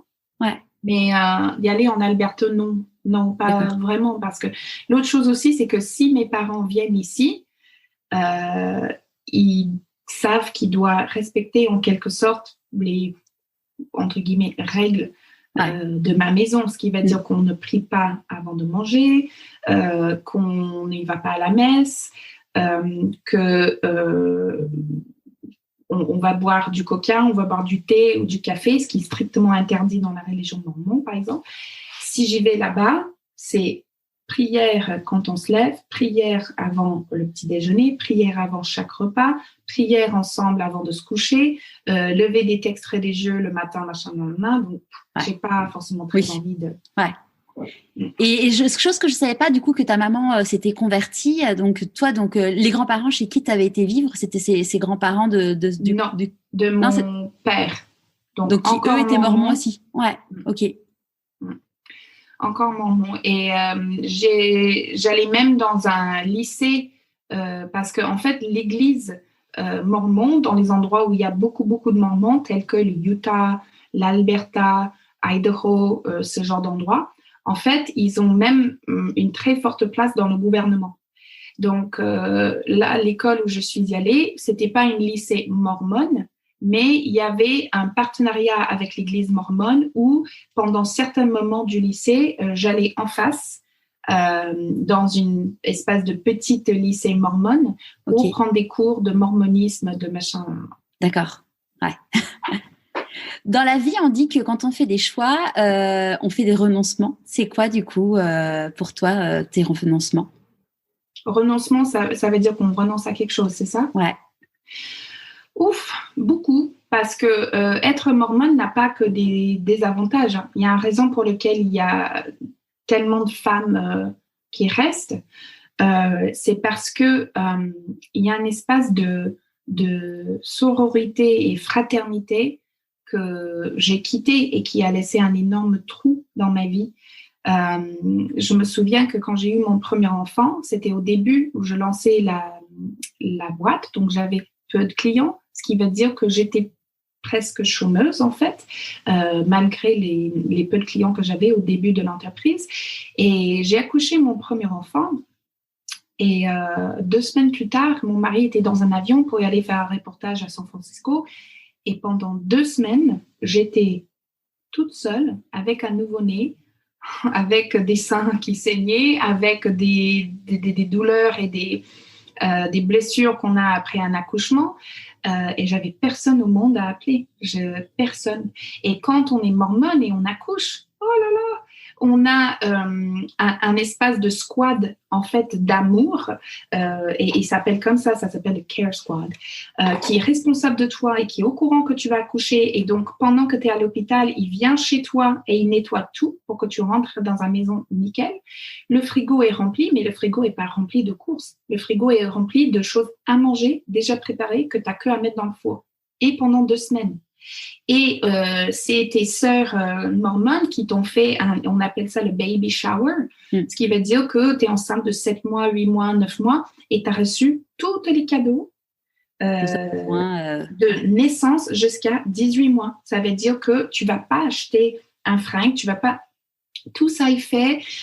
Si tu ne sais pas allaiter, ben, il y a ta voisine qui a 3 enfants qui va être à côté de toi, qui va être ta coach en allaitement. Donc, ça, c'est dur. Le chant aussi, ça me manque parce que quand tu es mormone, tu chantes beaucoup. Tu chantes des chansons religieuses, tu vois, mais tu chantes en chorale, tu chantes toutes les semaines à la messe, tu chantes ensemble. Donc, pour moi, il y a un lien entre la solidarité et le chant. D'ailleurs, dans les sociétés où on retrouve les cultures les plus fortes, souvent on retrouve aussi le chant, si tu peux imaginer ça. J'ai un client qui est Ricard, que tu dois connaître très bien maintenant à Marseille. À Marseille.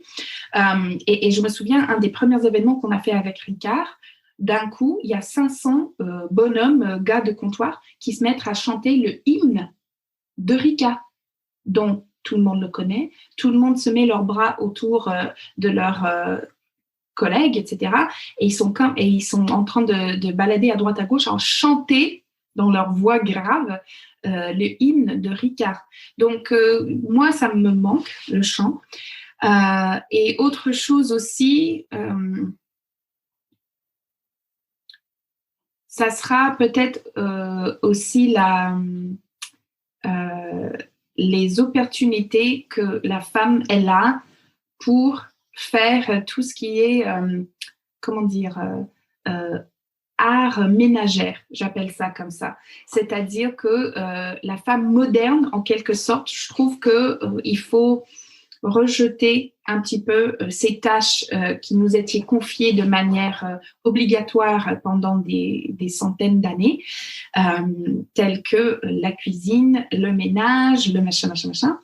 Et là, en fait, depuis que je travaille un petit peu moins, parce que je me mets moins de pression pour produire les 50 millions de chiffre d'affaires, j'ai un potager, je tricote, je couds. J'ai même installé mon atelier de couture dans le sous-sol parce que j'ai plus besoin de studio de télé, parce qu'on en a ouvert un à Versailles.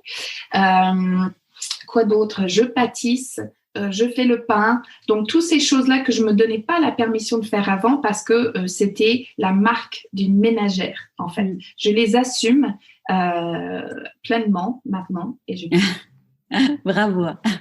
C'est quoi là où les plus grandes difficultés que tu as gérées?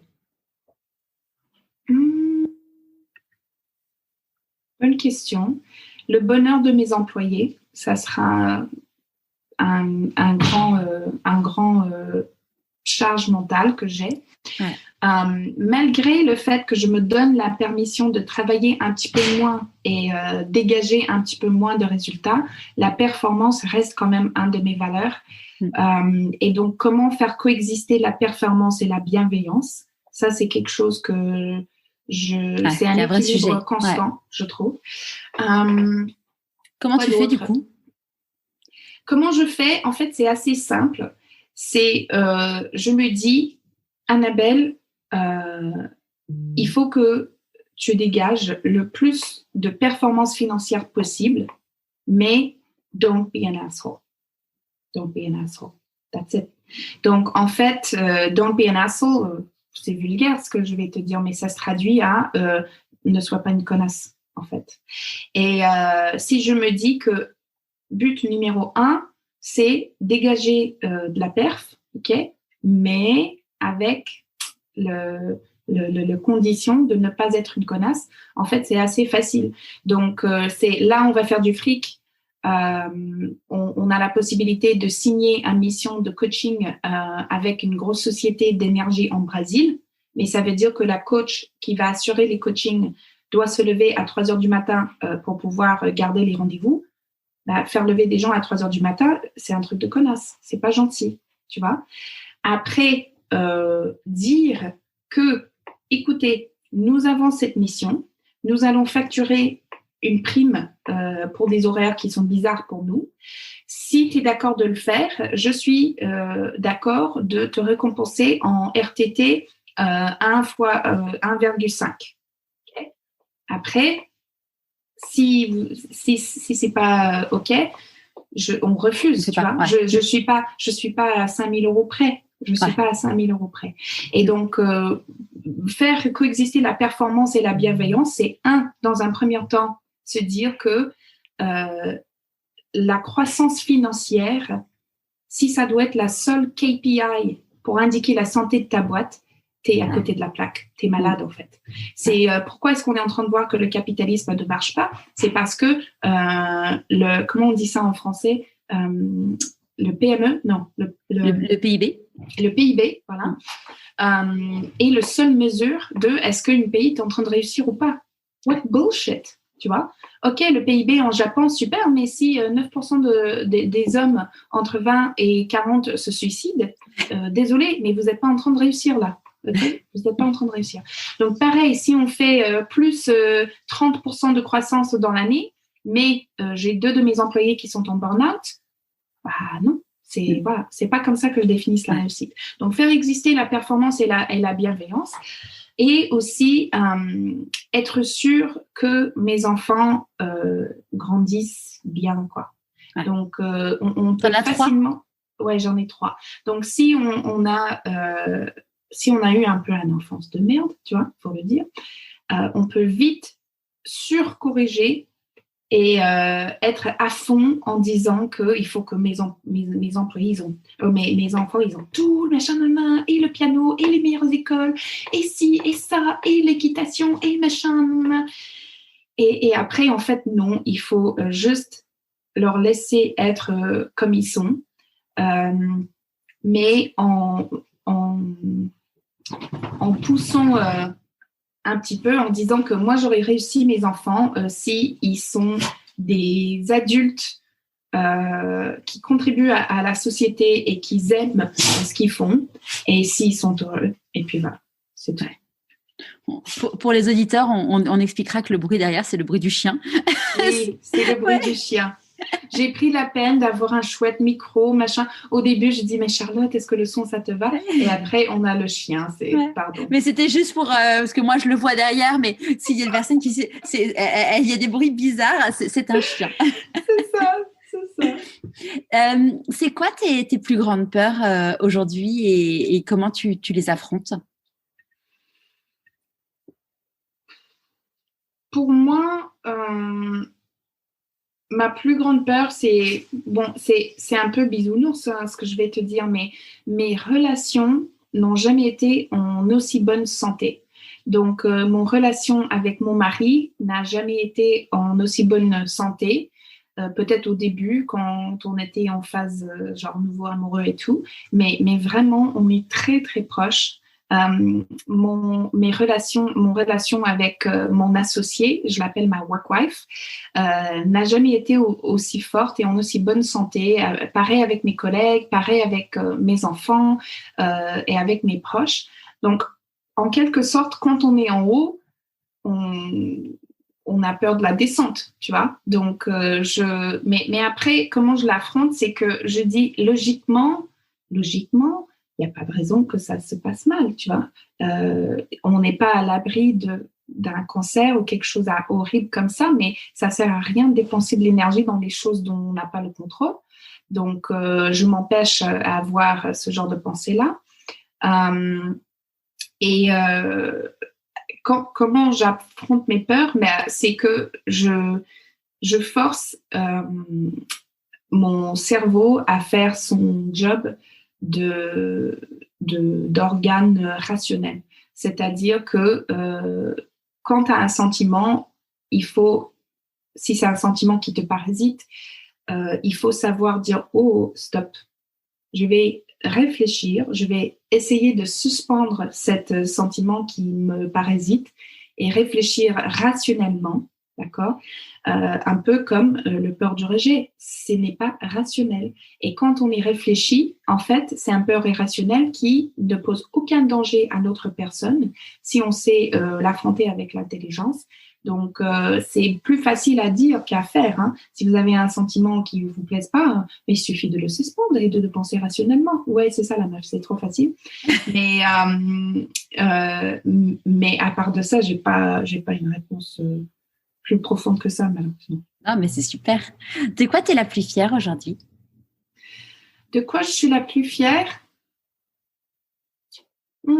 Justement, la qualité de mes relations. Donc, Dieu sait que j'en ai pas beaucoup. Donc, en fait, c'est un travail que j'essaie de faire sur moi-même, c'est que j'ai vraiment une intolérance pour des gens que je considère être cons, quoi. Et il me suffit de peu, en fait, pour égarer quelqu'un de ma vie, mais complètement. Tu vois? Et donc, Je travaille sur ça, par exemple. Oui, ça suffit comme réponse. Oui, bien sûr. Si une personne apprend que tu as écrit un livre qui a un beau succès, qu'aujourd'hui tu es heureuse, que tu as une belle famille et qui te dit mais tu n'en es là que grâce à de la chance, qu'est-ce que tu as envie de lui répondre? J'ai envie de répondre que la chance joue une bonne partie quand même, en fait. Et j'aime pas ce discours de méritisme parce que quelqu'un qui a quelque chose, ce n'est jamais 100% du méritisme. Donc,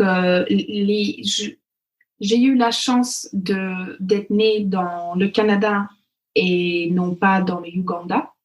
J'ai eu la chance d'être née avec un visage symétrique et des belles yeux bleus et une peau blanche qui malheureusement, même de nos jours, me permet certaines opportunités que je n'aurais pas. C'est comme si j'avais un peau marron ou noir et je m'appelle Fatma au lieu d'Annabelle, par exemple. J'ai eu la chance de venir dans un pays et trouver en fait une espèce de positionnement pour moi-même, c'est-à-dire que je parle français, mais j'ai cette étiquette d'étrangère qui me permet de dire des choses odieuses qui n'auraient jamais pu être dans la bouche d'une Française et être aussi bien acceptées, à tel point que Flammarion elle avait envie de publier un livre. Et que des gens vont accepter mes fautes en français et mon accent, etc., parce que j'ai ce positionnement de Canadienne, de ci, de ça. J'ai eu la chance de rencontrer un homme qui m'encourage. Donc, la décision, pour moi, la personne avec laquelle tu vas partager ta vie, c'est la décision la plus importante dans toute ta vie. Mais ça devrait être la plus facile à le prendre. Et j'ai eu la chance de tomber sur quelqu'un qui est une vraie féministe, qui n'est pas menacée par la réussite de sa femme. Donc, j'ai une très grande amie qui me dit que le vrai prince charmant est un homme qui n'est pas menacé par la réussite de sa femme. Donc ça fait beaucoup de chance quand même. Ouais. Est-ce qu'il y a un conseil que tu aurais aimé recevoir et que du coup tu aimerais donner aujourd'hui? Ah oui, plusieurs. En fait, si j'avais une baguette magique et je pourrais changer une chose dans mon passé, ça sera que j'avais une femme auquel je pourrais regarder comme exemple. Et c'est peut-être un peu stupide et cuculapraline ce que je vais dire, mais en fait, cette femme, pour moi, c'était Oprah Winfrey. Donc, Oprah Winfrey, qui était à la télé partout aux États-Unis et au Canada tous les jours, et qui était une femme forte, pas mariée, avec son propre empire, médiatique, etc. Donc, pour moi, un conseil que j'aurais aimé avoir, c'est que tu peux, en fait. Tu peux. C'est-à-dire que t'es doué avec des mots, bah, tu peux être autrice. T'es drôle, tu dis des trucs rigolotes, bah, tu peux être comédienne. T'es ambitieuse, t'as des grandes idées, bah, tu peux être entrepreneur et construire ton propre business, tu vois. Donc, c'est un peu cliché de citer Sheryl Sandberg dans un podcast de meuf, tu vois. Mais c'est vrai ce qu'elle dit, tu peux pas être ce que tu ne peux pas voir. Donc, c'est pour ça que ma grande rêve quand j'étais petite, c'était d'habiter à New York, parce que pour moi, je savais que New York, c'était à peu près là où des femmes qui réussissent, elles habitent. Mais je savais pas ce que c'était le marketing, je ne savais pas ce que c'était le business, j'ai aucune idée. Donc, d'avoir quelqu'un qui me dit tu peux. Ouais, super. C'est quoi du coup on en a un petit peu parlé tout à l'heure, mais tes prochains défis? Prochain défi, bah là pour le coup, j'ai envie de faire. Nous avons fait le choix chez Present Perfect de rester petit, de miser sur la croissance et l'échelle à travers de la technologie et des produits digitaux, parce que qui dit service à l'humain, qui dit service professionnel dit des consultants, dit plus d'humains. Et donc, si tu veux croître, il faut plus d'êtres humains. Et donc là, on a dit stop à ça, parce que c'est trop chiant en fait. Et de croître à travers et grandir notre chiffre d'affaires et nos parts de marché avec des produits digitaux sans embaucher. Ce qui va dire que mon prochain défi, c'est d'agrandir les salaires de tout le monde chez nous. Donc déjà, ils gagnent bien leur vie, mais moi, j'ai envie qu'ils gagnent très, très bien leur vie. Parce qu'à un moment où le Covid a effacé 60% de nos chiffres d'affaires, à un moment où on leur dit qu'on va pivoter le fiche de poste que vous avez, le contrat que vous avez signé basé sur un fiche de poste, ben, il ne tient plus lieu. Tout le monde a changé de poste. Tout le monde a changé de poste chez nous. Un de nos commerciaux a fait une formation pendant le Covid pour devenir un caméraman, pour devenir... Ah, génial. OK, donc tout le monde a réinventé. Absolument. Ouais. OK, pour en quelque sorte commencer une nouvelle société et créer ça dès le début. Personne a perdu de foi. Ça est en train de porter ses fruits là actuellement. Donc, on est en train de récolter des fruits de ce qu'on a tourné dans mon sous-sol pendant le confinement. Mais ils ont tous resté fidèles, engagés et travaillé comme des porcs pour retourner cette société, pour que nous avons ces produits digitaux. Et ils ont misé sur moi, ils ont misé sur nous. Et donc, ils méritent de gagner. Et je veux qu'on grandisse le chiffre d'affaires et qu'eux en bénéficient. Ouais. Et le livre, du coup, comment elle t'est venue cette idée d'écrire un livre? En fait, pour te dire la vérité, j'ai donné une conférence sur la prise de parole, ce qui est mon cœur de métier. Ouais. Et j'étais contactée par une autre maison d'édition qui m'a demandé d'écrire un bouquin. Et donc, j'ai discuté avec eux et ils m'ont dit « On veut que vous écriviez un bouquin sur l'éloquence ». Et ça m'a saoulée. Parce que j'ai dit, mais vous n'avez pas bien fait vos recherches. Vous avez vu, j'ai dit que l'éloquence, c'est pas moi, quoi. Je lui ai dit, je parle à peine français.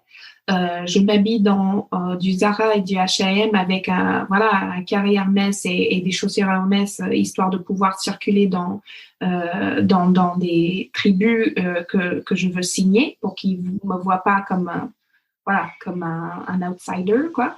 Donc, vraiment, j'achète ça juste pour pouvoir dire que je suis in the club. Des grands discours fleuris, politiques, machin, c'est pas ça ce qui marche, en fait.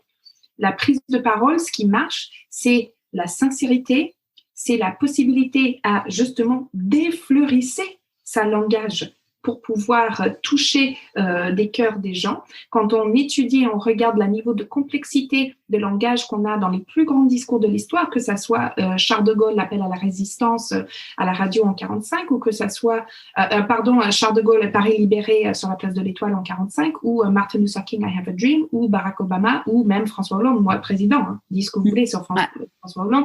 Tout le monde se souvient de moi président. Il fallait un niveau d'éducation de collégien pour comprendre ces discours. Donc, et j'ai expliqué ça à la maison d'édition et tout. Ils ont dit, moi, un peu désespéré, c'est quoi le livre que vous avez envie d'écrire, en fait? Et je leur pitchais la théorie de la veste. Et donc, ils m'ont fait un contrat d'édition pas très beau. Vraiment pas très beau, mais une pitance. Si je faisais une chaîne YouTube et j'ai fait 10 000 vues, j'aurais gagné plus que ce contrat d'édition, etc. Et donc, j'ai demandé à une copine qui est aussi autrice, je dis, regarde cette contradiction, ça te paraît normal, ça me paraît quand même vraiment pas top et tout. Elle me dit, non, c'est une honte, je vais l'envoyer à mon agent. Et donc, elle a envoyé à son agent, et son agent a gentiment dit, mais bon, j'ai 5 minutes, tu viens, tu me pitches. Et je l'ai pitché, et elle a kiffé, et elle a signé, et voilà. Et du coup, elle t'a trouvé à la maison d'édition, et génial. Trop bien. Et quand tu y allais, tu pensais te prendre une veste? Pour te dire la vérité, oui, j'étais quasi sûre que j'allais compter ça dans mon quota de veste, mais c'est ça ce qui est génial dans le quota de veste, c'est que à la fin de la journée, quand j'ai remplissé mon quota de veste, je peux me féliciter, tu vois. C'est obtenir ces objectifs, c'est littéralement la définition de la performance. Donc, quand je prends 3 vestes par jour, c'est un peu, bon, allez, j'ai cité Sheryl Sandberg, maintenant je vais citer Mandela.